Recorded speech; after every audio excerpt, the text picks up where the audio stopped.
నమస్కారం వార్తలకు స్వాగతం. ముందుగా ముఖ్యాంశాలు. పులివెందుల రిటర్నింగ్ అధికారికి నామినేషన్ పత్రాలు అందజేసిన సీఎం జగన్.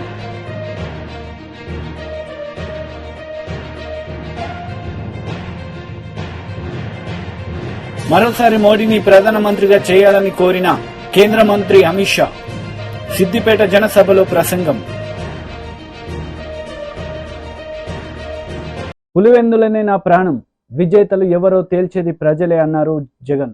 సర్వమత ప్రార్థనల అనంతరం నామినేషన్ వేసేందుకు వెళ్లే ముందు పులివెందుల సిసిఐ గ్రౌండ్ లో జరిగిన సభలో ఆయన మాట్లాడారు. చిన్నాన్న గారి విషయానికి వద్దాం. ఇక మా చిన్నాన్న గారి విషయానికే వద్దాం.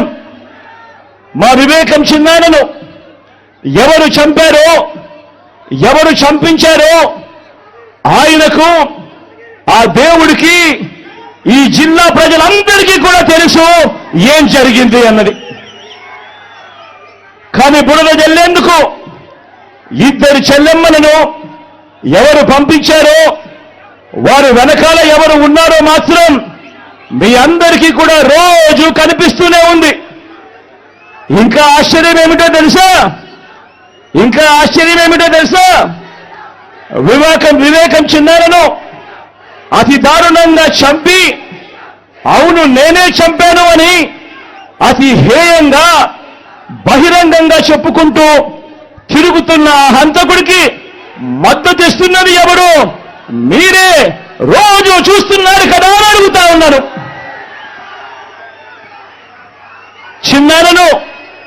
చిన్నారను అన్యాయంగా ఎమ్మెల్సీ ఎన్నికల్లో ఓడించిన వారితోనే, సంఖ్యాబలం లేకపోయినా కూడా ప్రలోభాలతో, అధికార బలంతో ఓడించిన వారితోనే ఈరోజు చట్టా పట్టాలు వేసుకొని తిరుగుతా ఉన్నారు అనంటే దానికి అర్థమేమిటి అని చెప్పి ఈ సందర్భంగా అడుగుతా ఉన్నా.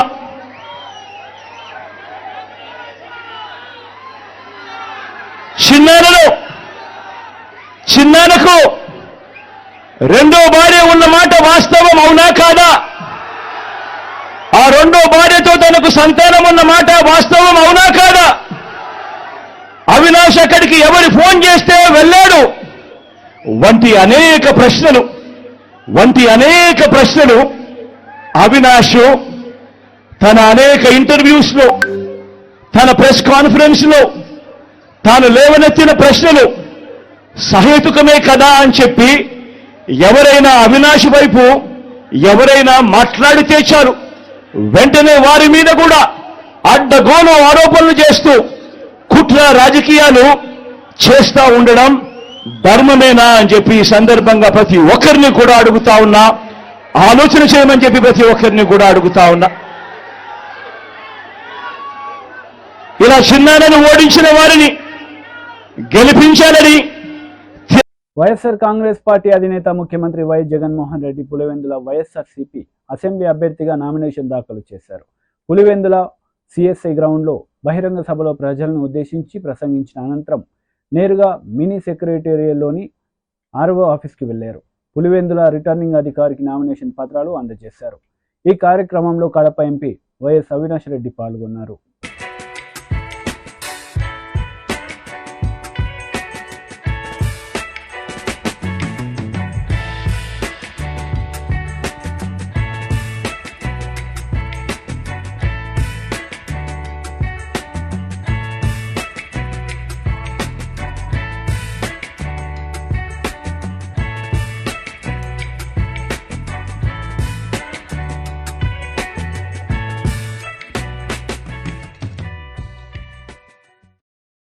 ఏఐసిసి హెచ్క్యూలో జైరాం రమేష్ కాంగ్రెస్ పార్టీ బ్రీఫింగ్ నిర్వహించారు. ఈ సందర్భంగా బీజేపీ పార్టీపై విమర్శలు చేశారు. उन्होंने हमारे न्याय पत्र को पहले सांप्रदायिक रंग देने की कोशिश की, बाद में कई ऐसे बातें उठाई जिसका जिक्र हमारे न्याय पत्र में बिल्कुल है ही नहीं है. और राजस्थान में, मध्य प्रदेश में, कर्नाटक में, अलग अलग राज्यों में जो उनका प्रचार हो रहा है, महाराष्ट्र में, वो हमारे न्याय पत्र को खूब पब्लिसिटी दे रहे हैं.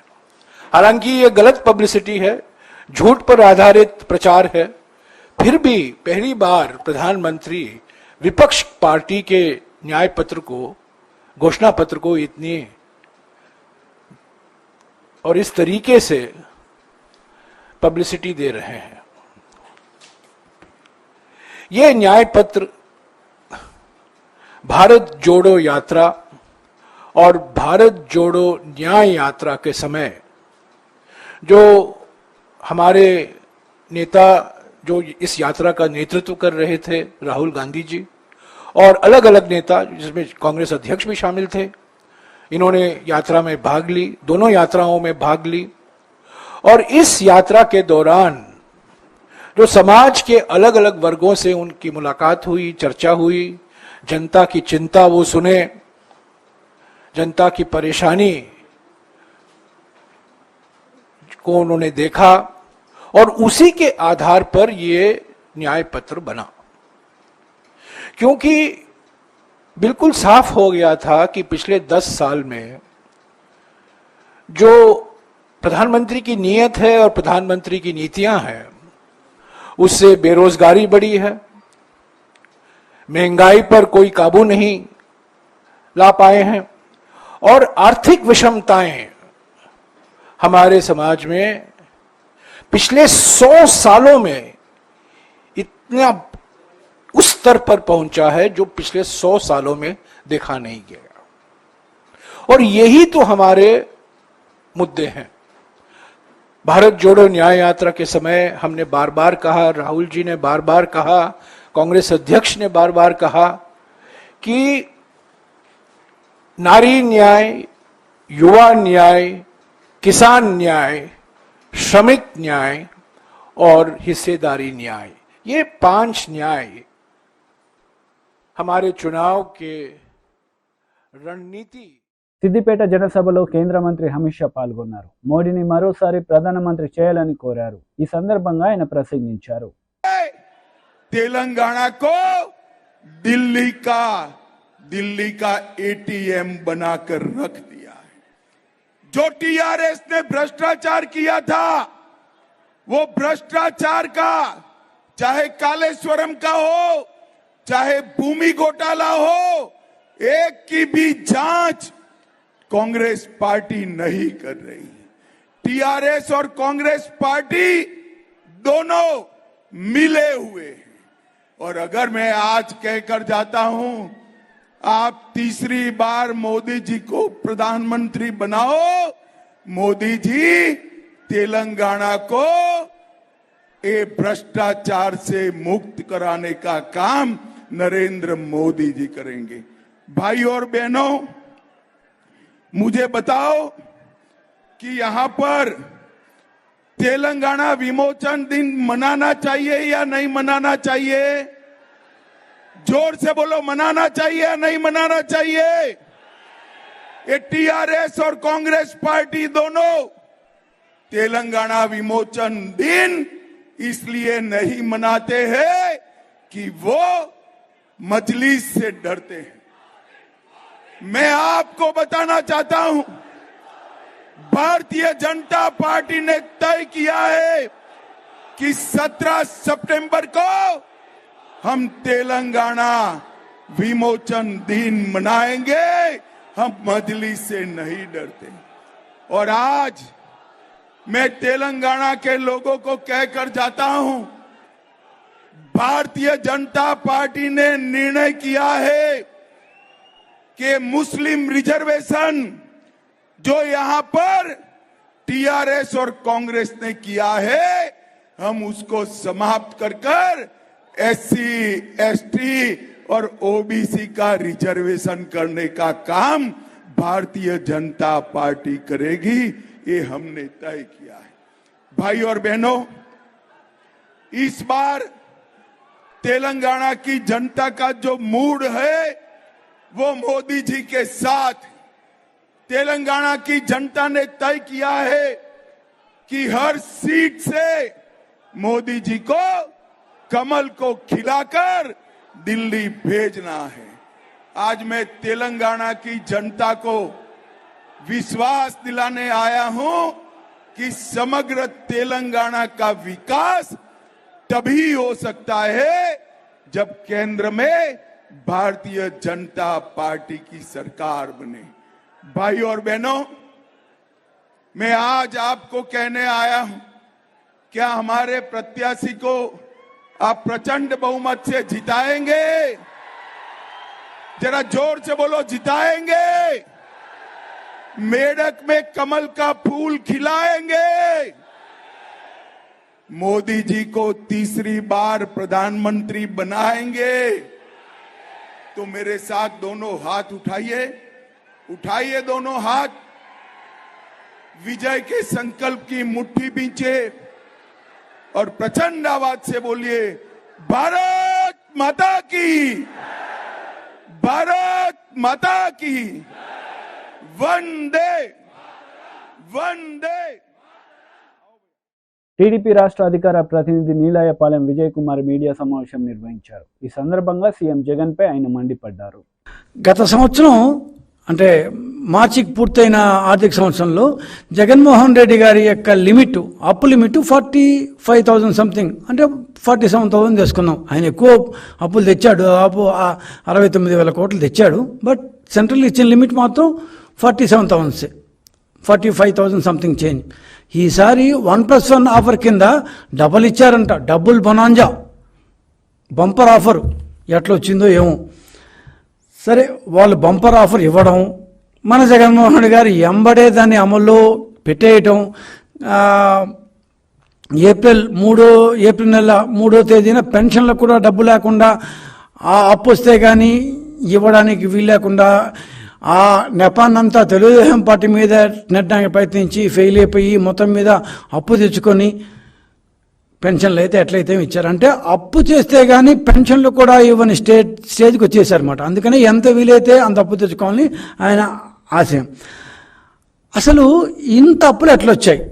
1,00,000 రూపాయలు, దాదాపు 1,00,000 కోట్లు, 94,000 కోట్లు ఇప్పుడే వచ్చిందంటే ఇంకో 5,000-6,000 కోట్లు ఎక్కువ తెచ్చుకోవడం పెద్ద కష్టమేం కాదు. 1,00,000 కోట్ల రూపాయలు అప్పు ఎలా అడిగావు జగన్మోహన్ రెడ్డి? ఏ బేసిస్ మీద అడిగావు?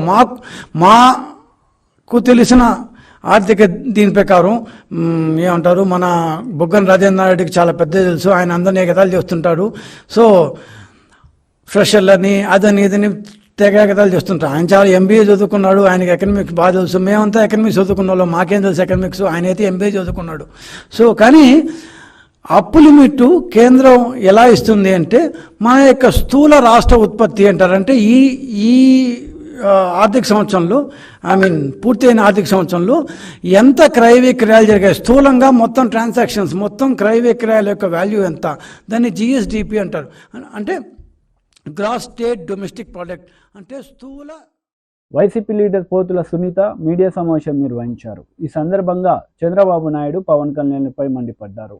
ప్రభుత్వం పరిపాలన నడిచింది, మరి అందులో భాగంగానే మేము సిద్ధం సభలు ఒక వెల్లువలాగా ప్రజానికమంతా కూడా మరి ఇడుపులపాయ నుంచి ఇచ్చాపురం వరకు లక్షలాదిగా వేలాదిగా మేము సిద్ధమని చెప్పి ప్రజలందరూ కూడా తండోపతండాలుగా వచ్చి జగనన్నకి మద్దతు పలికినటువంటి సందర్భాలు రాష్ట్ర ప్రజలందరూ కూడా చూడడం జరిగింది.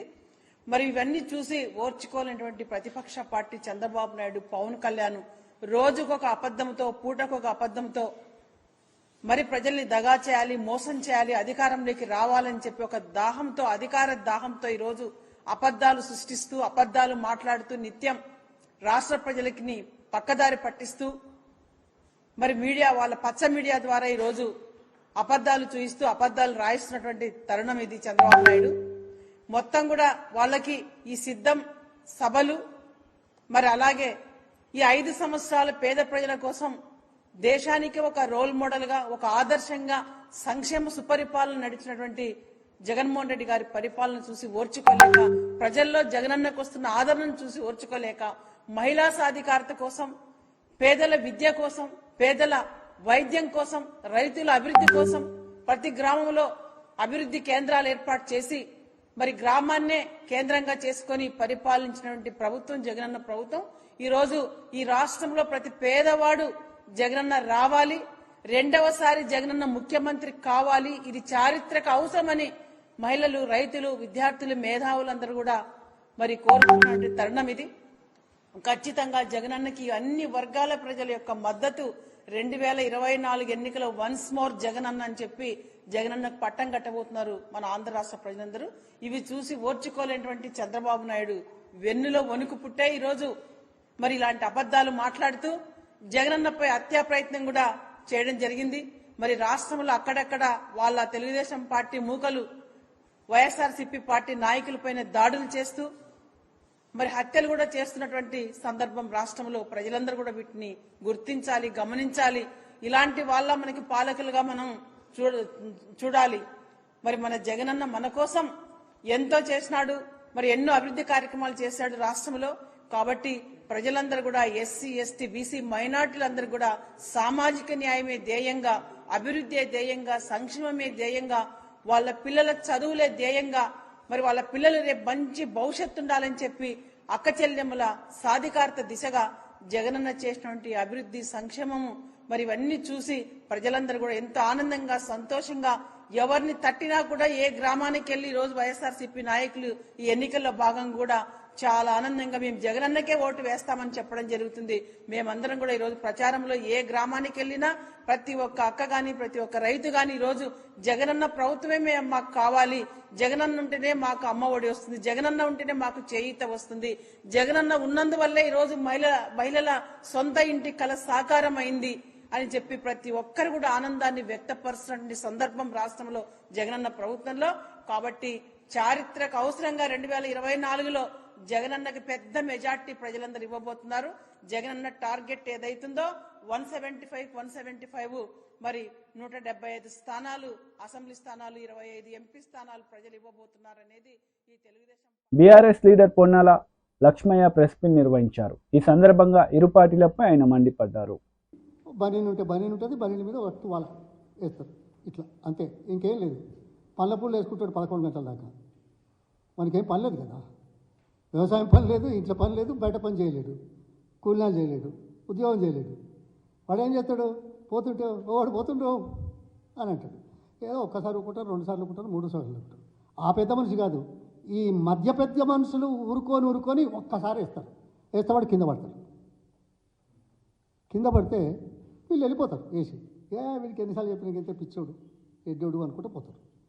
వాడు లేచి తువాల ఇట్లా కొట్టి బుధం మీద వేసుకొని, ఇప్పుడు వాడనా, ఇప్పుడు కొట్టినవా, మళ్ళీ సర్రా చూద్దాం అంటారా? ఇది మనకు తెలుసా తెలియదా? అంటే వీళ్ళ స్థాయి ఎట్లుందో ఆలోచించమని చెప్తున్నా.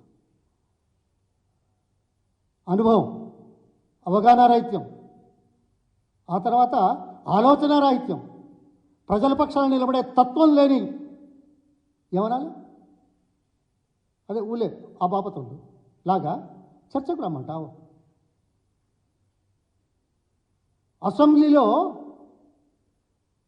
హరీష్ రావు గారు అన్ని విషయాల మీద చాలా స్పష్టమైన చెప్పాడు. దానికే మీరు సమాధానం ఇచ్చారా? ఇదే కదా, ఇటువంటి వాళ్ళతో చర్చపోతారా ఎవరైనా?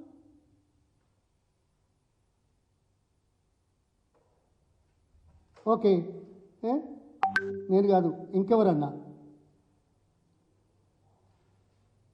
సోనియా గాంధీతో, ఖర్గే గారితో, రాహుల్ గాంధీ గారితో, ప్రియాంక గారితో ఛాలెంజ్ చేస్తే ఇదేమన్నా అయ్యేదా, ఒప్పుకునేదా? నీ పార్టీ అనుభవం ఉన్న వాళ్ళతో మేము చర్చ పెడతాం. 120 రోజుల పరిపాలన ఏమేమి మాట్లాడినావు తెలియదా? ఎలక్షన్ ముందు ఏం మాట్లాడినావు, ఎలక్షన్లు ఏం మాట్లాడుతున్నావు, ఎలక్షన్ తర్వాత ఏం మాట్లాడుతున్నావు? ఎందుకయ్యా ఇవి దాటేసే కార్యక్రమాలు, మభ్యపెట్టే కార్యక్రమాలు? ఓట్ల సందర్భంలో దమ్ము ధైర్యం ఉంటే మీ హామీల మీద మాట్లాడండి. మేము చేశామని ధైర్యంగా ముందుకు రండి. వస్తున్నావా? ఏదైనా మీటింగ్లో చెప్తున్నావా? ఫ్రస్ట్రేషన్లో ఉండి అక్కర్రాని కూతలు కూస్తున్నావు. నీ భాష ఏంటి? ఇది తెలంగాణ ప్రజలకు అవమానం కాదనుకుంటున్నావా? తెలంగాణ ప్రజలు గుర్తించలేరనుకుంటున్నావా? అదేదో తాడేసి ఉంచితే ఎవరెస్ట్ శిఖరం కిందికి వస్తుందని చెప్పే బాపతున్నట్టున్నది. లేకుంటే ఓ చెట్టు కొమ్మకు ఓ తాడేసి చెట్టును వలగొడుతున్న శివుడు అన్నట్టున్నది. ఏం చెప్పాలి, ఏం మాట్లాడాలి? చర్చలు కాదు, ఇప్పటికే ఇచ్చిన సమాచారం మీద రండి, మాట్లాడండి. సమబుద్ధులతో చర్చలకు అవసరం అవకాశం. ప్రజాపక్షాలు నిలబడి 4 గంటలు ఒక వేదిక ద్వారా సమాచారం ఇచ్చిన వాళ్ళు చర్చలకు భయపడేవాళ్ళ?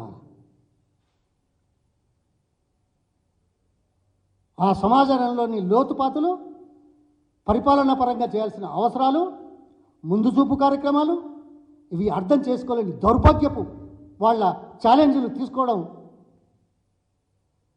జరుగుతుందా? ఏ పార్టీలైనా ఏదో ఈయన ఛాలెంజ్ చేసినాడని నేను అన్నలా అవుతుందా? చేస్తారా? జాతీయ అధికార ప్రతినిధి తిరునగరి జోస్న మీడియా సమావేశం నిర్వహించారు. ఈ సందర్భంగా పలు అంశాలపై ఆమె మాట్లాడారు. ఎంత పెద్ద ఆర్థిక సరే యూజువల్గా అయితే జగన్మోహన్ రెడ్డి గారి విషయానికి వచ్చేటప్పుడు ఆర్థిక నేరస్తుడు అనేటువంటి ఒక పాయింట్ వస్తుంది. కాకపోతే నేను ఆంటర్ప్రెన్యూర్షిప్ మీద మాట్లాడింది కాబట్టి let's talk about his entrepreneurship అని గనక తీసుకుంటే, జగన్మోహన్ రెడ్డి గారు తన తండ్రి అధికారంలో ఉండగా సుమారుగా 64 షెల్ కంపెనీలను ఏర్పాటు చేసి ఆర్థిక అవకతవకలకు పాల్పడ్డారు అనేటువంటిది సిబిఐ ఇచ్చినటువంటి ఒక నివేదిక. ఆ షెల్ కంపెనీలు ఏంటో కూడా కొన్ని నోటిఫై చేశారు వాళ్ళు. అది వాన్పిక్ కావచ్చు, ఆల్ఫా అవెన్యూస్ కావచ్చు, లేకపోతే గిల్క్రిస్ట్ ఇన్వెస్ట్మెంట్ కావచ్చు, లేకపోతే జెమ్ ఫైనాన్షియల్స్ కావచ్చు, Trident temper limited, Weave promoters private limited, MKSS software, లేకపోతే సిఎన్ఆర్ కన్స్ట్రక్షన్స్, ఇలా తీసుకుంటే మాంట్లే రియల్టర్స్, ఇలా తీసుకుంటే ఇందాక నేను చెప్పినట్టుగా 64 షెల్ కంపెనీలను ఐడెంటిఫై చేశారు. సిబిఐ ఐడెంటిఫై చేశారు, వాటిని నోటిఫై చేశారు. సో మల్బానీ group, Sigma oxygen, Sai Surya, వామ్ హౌస్ ఇవన్నీ తీసుకున్నాం. సరే, 2014 నుంచి 2019 వరకు ఏం చేశాడు జగన్మోహన్ రెడ్డి? ఒక షెల్ కంపెనీ కూడా ఏర్పాటు చేయాలి. కానీ అదే మళ్ళీ 2019 నుంచి 2024 వరకు, అంటే వాళ్ళ పార్టీ అధికారంలోకి వచ్చేటప్పటికి మళ్ళీ షెల్ కంపెనీల ఏర్పాటు స్టార్ట్ అయిపోయింది. సో ఈ 3 సంవత్సరాల్లో ఈ 5 సంవత్సరాల్లో మనం కనుక చూస్తే మళ్ళీ కొత్తగా షెల్ కంపెనీలు ఏర్పాటు చేస్తాడు. అది మనం షిర్డీ సాయి ఎలక్ట్రికల్స్ అని తీసుకోండి, ఆదాన డిస్టిలరీస్ తీసుకోండి, ఇండోసోల్ తీసుకోండి. సరే, వీటిని మనం వీటిని కొన్ని బినామీల పేర్లతో నడుపుతున్నాడా, ఏం చేస్తున్నాడా అనేటువంటిది అందరికీ విదితమైనటువంటి విషయమే. ఇవన్నీ కనుక చూస్తే అసలు జగన్మోహన్ రెడ్డికి ఆంటర్ప్రెన్యూర్షిప్ అనేటువంటి పదానికి అసలు ఎక్కడన్నా అర్థం ఉందా? ఎక్కడన్నా అసలు పొంతనుందా? అసలు నిజంగా ఆ పదానికి జగన్మోహన్ రెడ్డికి ఒక స్పెల్లింగ్ అన్నా తెలుసా అనేటువంటిది వాళ్ళందరూ ఆలోచిస్తున్నారు. ఎందుకంటే 2004కి ముందర ఉన్న ఇంటిని కూడా అమ్ముకోవాల్సినటువంటి పరిస్థితి ఉంటుందేమో అనేటువంటి ఒక పరిస్థితుల్లో ఉన్నటువంటి ఆ కుటుంబం ఆ తర్వాత 2004 తర్వాత 1000 కోట్ల ఆస్తుల్ని ఎలా గడించింది? ఇది సింపుల్గా అంటే ఇంత తక్కువ వ్యవధిలో అన్ని 1000 కోట్ల ఆస్తులు ఎలా వచ్చాయి అనేటువంటిది ఈ వ్యాఖ్య మీరో నేనో ఇంకోళ్ళో చేసింది కాదు. సాక్షాత్తు దేశ అత్యున్నతమైన న్యాయస్థానం సుప్రీంకోర్టు చేసినటువంటి వ్యాఖ్య. ఏ రోజున? 2012 సెప్టెంబర్ 14వ తారీఖున చేసినటువంటి వ్యాఖ్య. అలానే గనక తీసుకుంటే ఒక వ్యక్తి కేవలం 10 ఏళ్లలో 1000 కోట్ల రూపాయల్ని ఎలా సంపాదించారు? దర్యాప్తు పూర్తయ్యేదాకా బెయిల్ సాధ్యం కాదు. ఇది అదే 2012లో అక్టోబర్ 5వ తేదీన బెయిల్ పిటిషన్ను కొట్టేస్తూ కోర్టు ఇచ్చినటువంటి వ్యాఖ్య. ఇలా గనక తీసుకుంటే నిజంగా కూడా అన్ని 1000 కోట్ల ఆస్తులు జగన్మోహన్ రెడ్డి ఎలా సంపాదించాడు? నిజంగా పాపం నిన్న అమ్మాయి అడిగినట్టుగా ఆంటర్ప్రెన్యూర్షిప్ స్కిల్సా, లేకపోతే దోచుకోవడం అనేటువంటి ఒక స్కిల్ని నిజంగా కూడా నాకు తెలిసి దాంట్లో పిహెచ్డినో ఇంకేదన్నానో చేసినటువంటి జగన్మోహన్ రెడ్డి స్కిల్లా అనేటువంటిది ఆలోచించాల్సినటువంటి పరిస్థితి. దాంతో పాటుగా జగన్మోహన్ రెడ్డి గారి మీద సిబిఐ దాఖలు చేసినటువంటి ఛార్జ్ షీట్లు 2012 నుంచి అంటే ఆల్మోస్ట్ తీసుకుంటే ఒక సిద్దిపేట జనసభలో ఎంపీ అభ్యర్థి రఘునందన్ రావు పాల్గొన్నారు. ఈ సందర్భంగా బీఆర్ఎస్ కాంగ్రెస్ పార్టీలపై ఆయన మండిపడ్డారు. అధికారంలోకి వచ్చాక రైతు రుణమాఫీ చేస్తాన్న రేవంత్ రెడ్డి రుణమాఫీ చేశావా అని ప్రశ్నించారు. నవంబర్ డిసెంబర్ లో రిజల్ట్ వచ్చినప్పుడు కాంగ్రెస్ పార్టీకి ఒక ఆయన పోటీ చేసిండు, పూజల హరికృష్ణ అని. 20,000 రాలే తమ్మునికి, ఓడిపోయిండు పాపం. కానీ ఇలా రోజు సిద్దిపేటలో రోడ్లకి మోరీలకి ఎవరు కొబ్బరికాయలు కొడుతురు? పూజల హరికృష్ణ కొబ్బరికాయ కొడుతుండు. 30 మంది కౌన్సిలర్లు ఉన్నారు.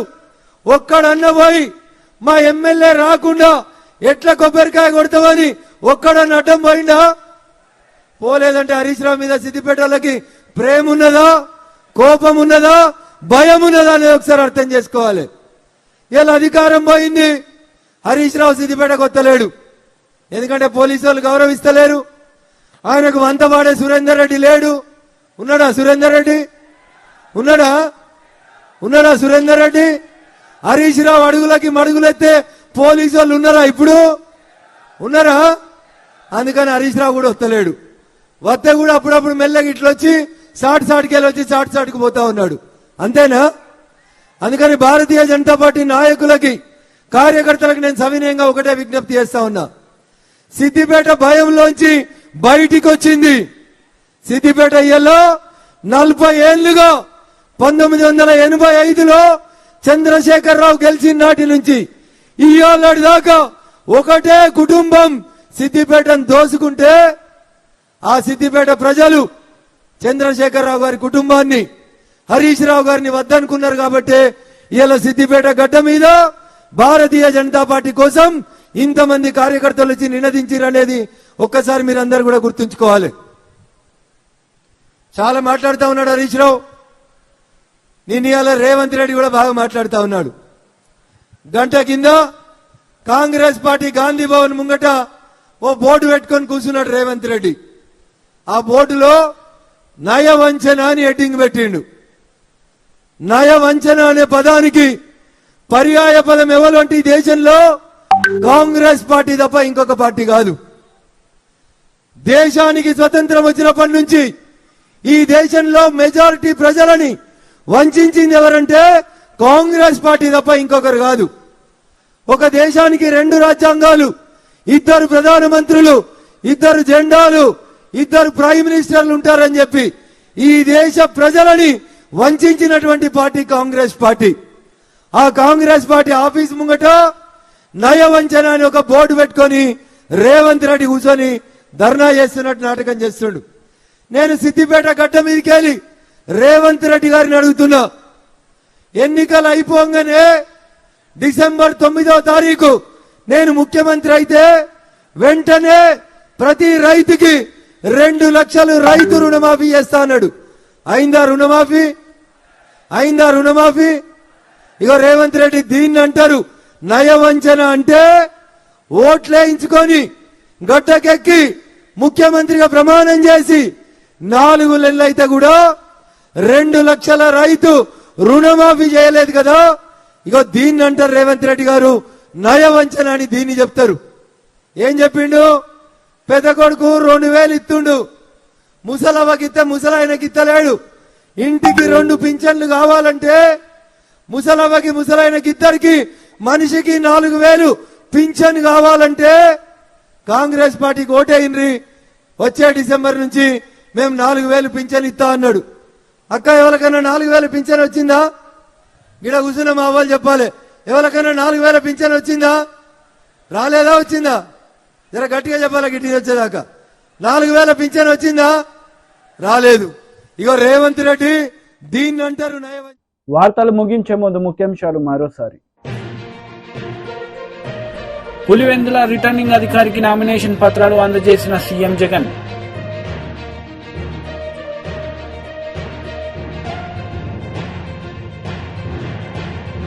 మరోసారి మోడీని ప్రధానమంత్రిగా చేయాలని కోరిన కేంద్ర మంత్రి అమిత్ షా.